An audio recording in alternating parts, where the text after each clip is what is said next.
uncertain times and we are in middle of a pandemic. Automobile industry has been hit quite hard by the pandemic, but does this create a favorable condition for you, the consumer, to buy a vehicle this year? This year, 2020, is also ending, and today multiple questions that you might have on your mind when it comes to buying a vehicle will be answered here for your information. This is FYI. My name is Arun Singh, and I'm sure you have questions like, should I buy a pre-used, pre-owned car, or should I go for a new one, or BS6 norms will influence or impact the price of a diesel car? All of these questions will be answered, but let's quickly have a look at some stats that we have for you. If you look at the passenger vehicles and its production in India, we have this data from SIAM, which is Society of Indian Automobile Manufacturers. So there have been 22,96,701 units produced in November 2020 and 22,58,290 units in November 2019. So there has been a growth of 1.7% here. If we talk about the sales of passenger vehicles, then again the source is same SIAM, and there are 2,64,898 units sold in November 2020 as compared to 2,53,139 units in November 2019. Again, there's a growth of 4.65% as well. Now, if we have a look at the how the brands are doing, then there are multiple car brands which have shared their statistics when it comes to their sales as well. Let's quickly have a look at Maruti Suzuki India Private Limited. There has been growth of 1.7% in total sales of November 2020 over last year. Then if we talk about Mahindra & Mahindra Limited, there has been growth of 4% in total sales in November 2020 over last year.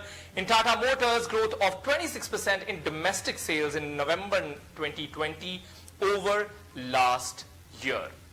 Now comes that big question, is it a good time to buy a car? Experts believe that prices are likely to rise in January 2021, and raw material rates have also gone up, and it can lead to a further hike in the prices of cars. So we have multiple questions that we've received on our social media platforms. We'll take that to our panel of experts.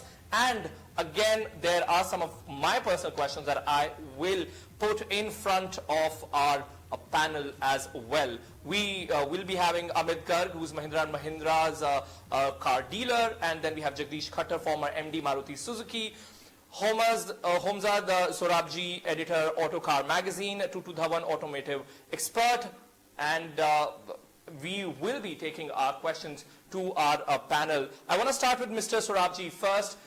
We, of course, are seeing this surge in production and sales after a lull period that we experienced in April. How do you see this surge? Well, I think, firstly, it came as a surprise, but then once you see, why people are buying a car, it's obviously not a surprise. I mean, today this car is the safest way to travel. It's your bubble. It's your PPE suit. It's the best way to isolate, best way to socially distance from a mobility standpoint. So people see the need to buy a car now more than ever. I also think, a lot of people have saved up. Discretionary spending during the pandemic wasn't there. There were no holidays, no going out, no entertainment, no buying things. So I think, people have felt that, they can now afford a nice set of wheels, and that's what they're investing in. So I think clearly one has seen that, the need to buy a car is now probably a much higher priority than it was, let's say, even last year, where it was, having a house, other things. So I think really that's really what I think is driving demand, is really the whole dynamics post the lockdown, and we are still in the midst of a pandemic, and it's the ideal mobility solution right now.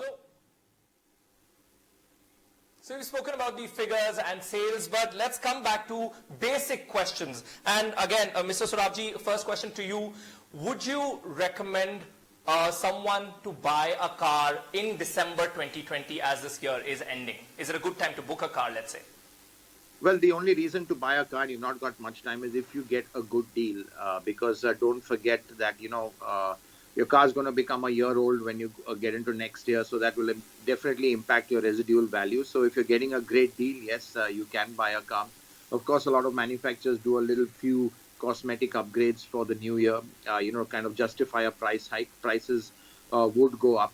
But I'm not sure if you're going to get great deals in December because there have been huge issues on the supply side.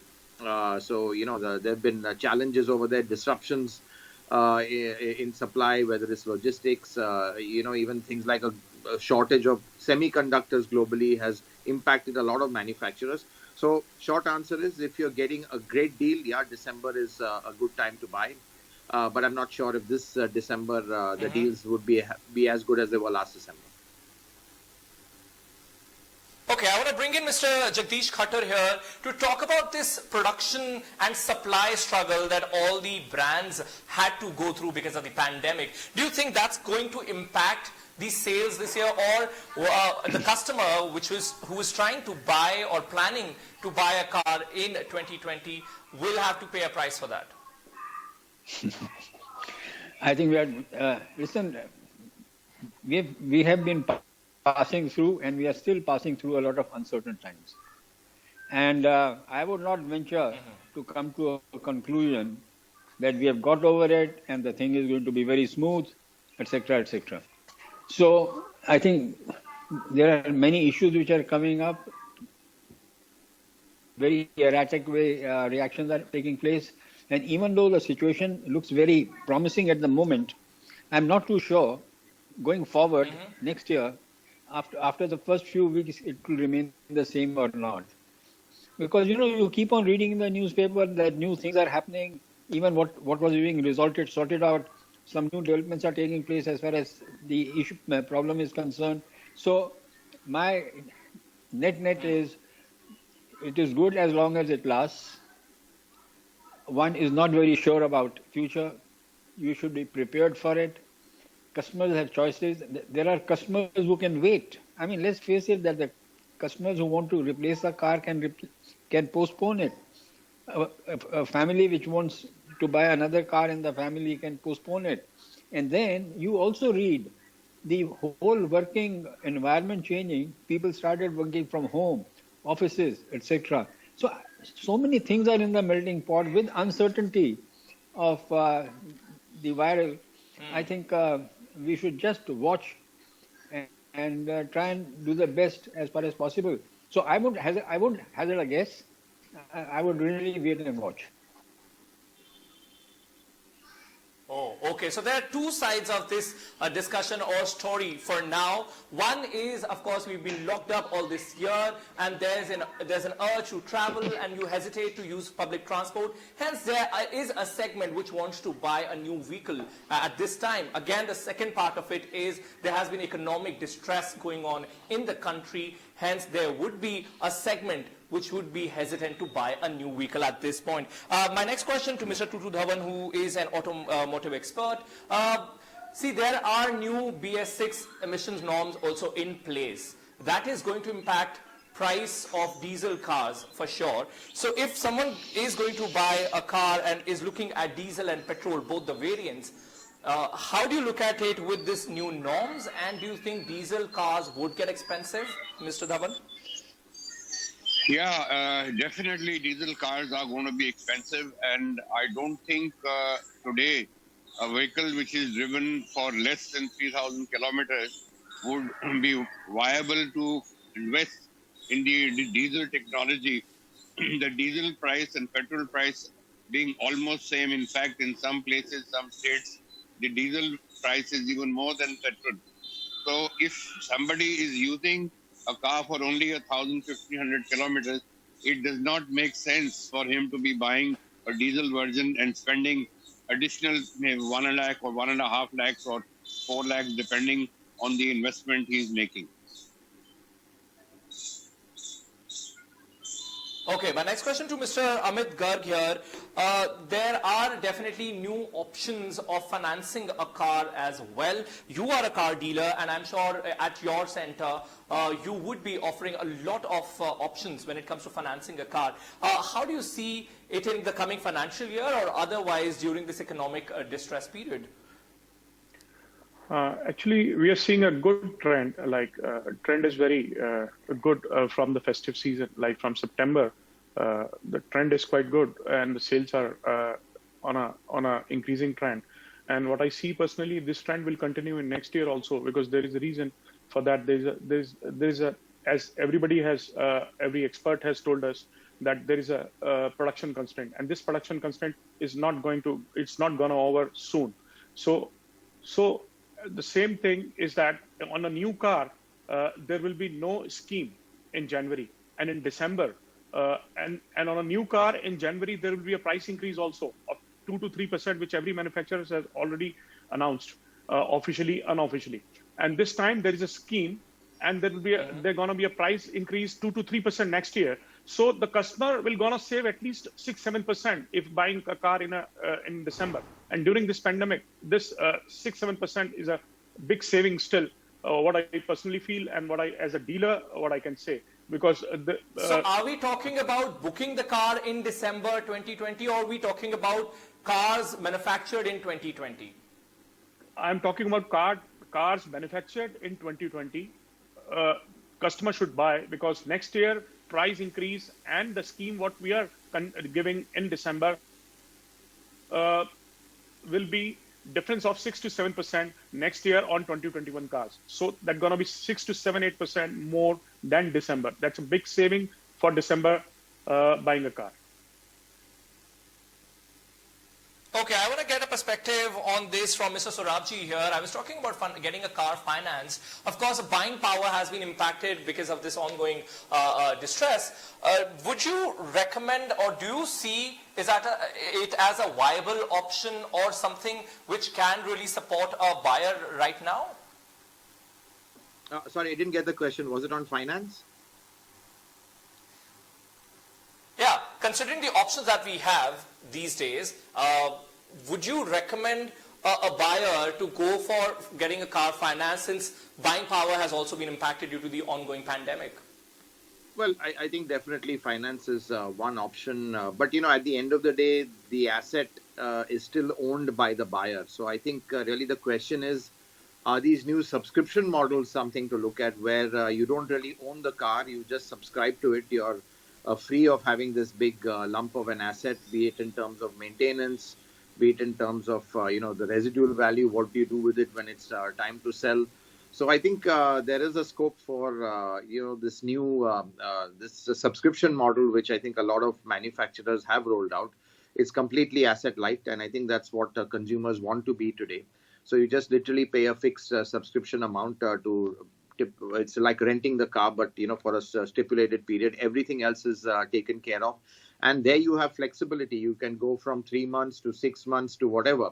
So in between, if you're going somewhere, or you're not going to have a need for a car, you can stop the subscription. You can maybe switch to a different type of car. So I think that flexibility is something which might see more interest and demand given the current situation. That's what I think will be the way forward. Okay, talking about the industry situation, Mr. Khattar had pointed that we should still give it some time to watch out for how it really goes ahead. So definitely some brands are projecting growth in the coming year, and they have, of course, announced their surge in the sales or the production in November 2020. But what about the sector of pre-owned cars? What is the industry situation there, and would you suggest a buyer to go for a pre-owned car in a situation like this? Well, I think again with pre-owned cars, again there's a bit of a shortage. There's a bit of a supply issue out there, because as Mr. Khattar said, people aren't selling their cars that readily either. A lot of people are also hanging on to their cars. So I think, that again impacts the supply. So again, yes, pre-owned cars is an option, but there's not such a glut of them as there was. So I think, everywhere at every level, there are slightly tight supply issues. And, I think in that sense, even the pre-owned car market, we've seen it kind of hardening. And don't forget, you've got a lot of good BS4 diesels, which were phased out, and a lot of customers want to hang on to that because there's been no replacement for those fantastic diesels. They haven't been upgraded to BS6, and there's a whole range of them. So people want to hang on to those models. They don't want to sell them in a hurry. So I think even the used car market, while it's good to look at a pre-owned car, my suggestion is if you can get a really a good, let's say a good buy which has been phased out because of emission regulations, that would be something to look at. If you're looking at a used vehicle. Okay, Mr. Khattar, how do you look at this? Would you suggest a pre-owned car to a buyer at this point of time? It all depends on the person, but personally speaking, I have become a great believer of buying pre-owned cars, provided you have a close look at it. There are people who have got more than one car in the family. The use of the car may be there with them for 2-3 years, but the usage is very less because they keep on rotating the cars and all. So if you can really hunt and get a good piece, so, and in any case, when you have so much of uncertainty and all, a person has a choice to spend the same money for a new car of the same level that he's using. Right. Or with the same amount of money to it. So the short is that in these uncertain times, there are a lot of options available. First of all, to buy or not to buy, to postpone or not to postpone, to buy a new or a pre-owned cars. So all these options are there. But at the end of the day, one has to look at the economy. One has to look at all these things. So frankly, it's very difficult to give any advice. It will vary from person to person, his own inclination and his own financial position. Okay, Mr. Dhawan, last quick question from you.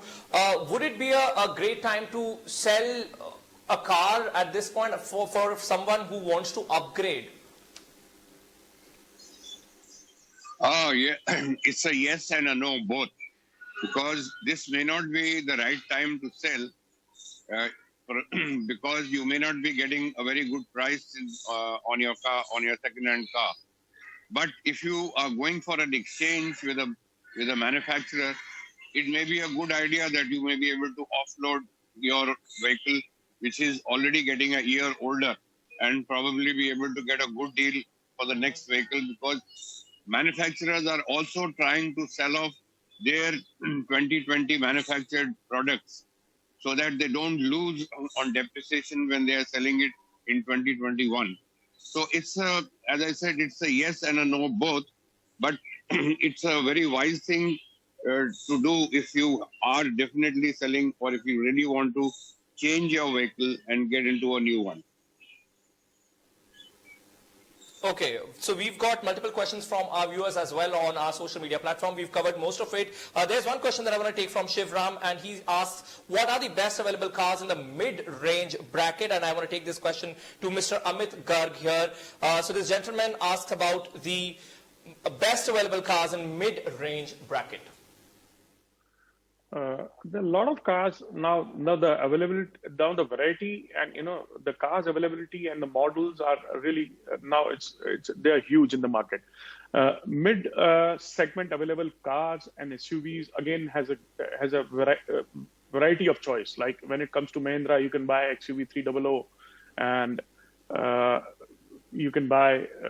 When it comes to some Hyundai, you can buy a Creta, and if you're going for a Kia, then Seltos is there. So the lots of SUVs, mid-range SUVs, they're a hot choice for the customer as well. And every mid-range SUV is good. It depends on customer's choice and everything to buy the car. But very good mid-range SUVs are available, and that should be a good option for the customer, especially for this. Delhi NCR or a metro city. Okay, before we close the show, I want to take this last question from Gautam Valliappan. He asked, will there be a ban imposed on cars which are over 10 years old? I want to take this question to Mr. Sorabji here. Will there be a ban imposed on cars which are over 10 years old? Well, in the NCR, there's already, diesel cars more than 10 years old, kind of get deregistered, and petrol cars more than 15 years old. So that rule is already there. But yes, going forward, there's always a likelihood that the bans or these kind of let's say uh, tightening of regulations, which kind of impose restrictions on older cars, will kind of proliferate more and more. So I think that is there right now. It's basically in the NCR area, and not anywhere else in the country. But I honestly feel that with the current level of engine technology, especially diesels with BS6, and when you go to an even more stringent level of RD in 2023, I think the engines are really squeaky clean in that sense. So I don't know whether people will view it like that. You never know. This is a very emotional thing. A lot of it is not logic and common sense. The way the regulations on emissions are sometimes looked at. Right now this is how it is, but there is a chance that you could have bans going forward in other places as well. Okay, with this I want to thank the panel. Thanks for a great chat. So there are some pros and cons of buying a new car as the year ends during the pandemic. You see what suits your situation. My name is Arun Singh. It's a goodbye from my side.